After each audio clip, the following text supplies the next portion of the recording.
各位好，以下是香港人比較害怕的10大事件，從不同生活場景和社會層面展現。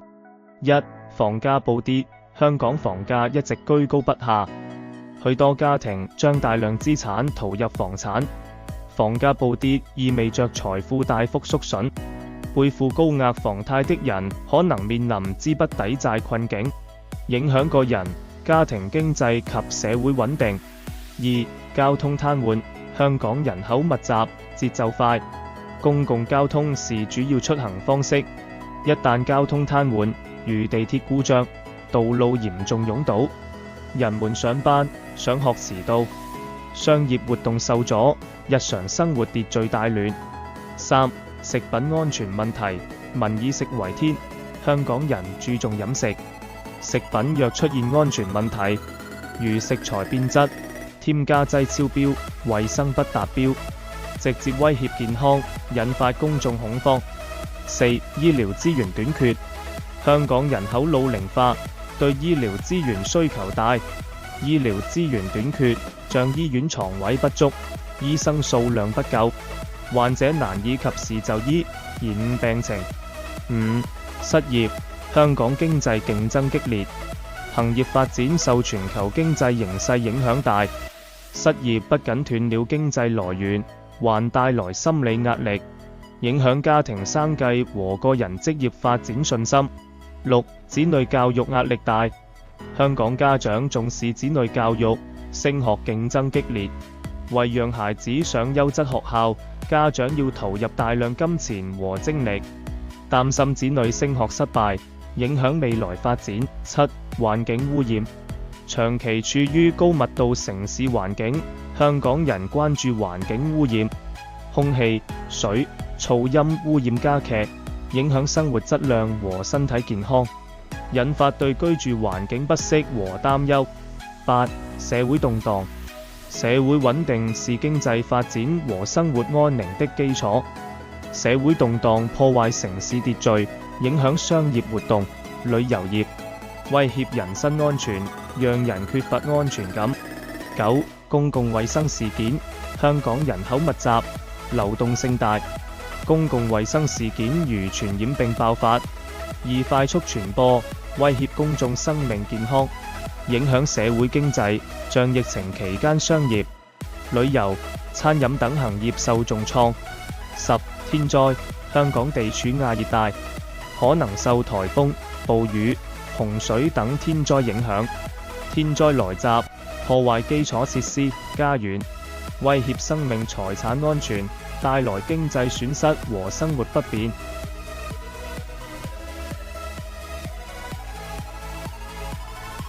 以下是一種可能的香港人10大害怕事件影響力排序及簡要分析，從社會層面到個人層面依次排列。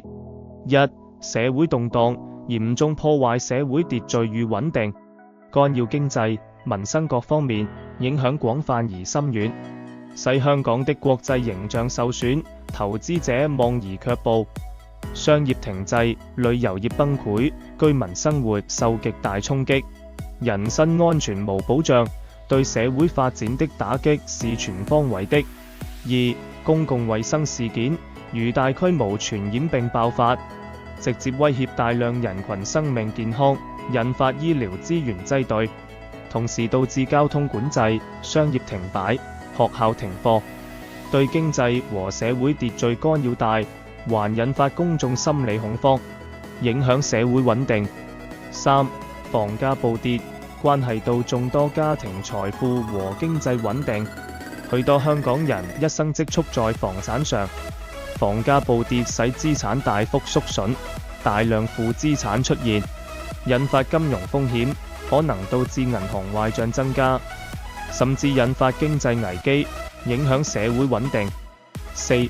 失業，香港生活成本高，失業使家庭失去經濟來源，難以維持生活水平，還帶來房貸、車貸等還款壓力，導致心理焦慮，影響個人職業發展，甚至引發家庭矛盾，對個人和家庭打擊大，也會增加社會不穩定因素。5. 交通癱瘓。香港依賴高效交通系統維持城市運轉，交通癱瘓使人們無法正常出行，上班、上學、就醫受阻，物流停滯，影響商業活動和城市供應，降低城市運行效率，引發公眾不滿和焦慮。6. 食品安全問題，直接危害身體健康，引發各類疾病。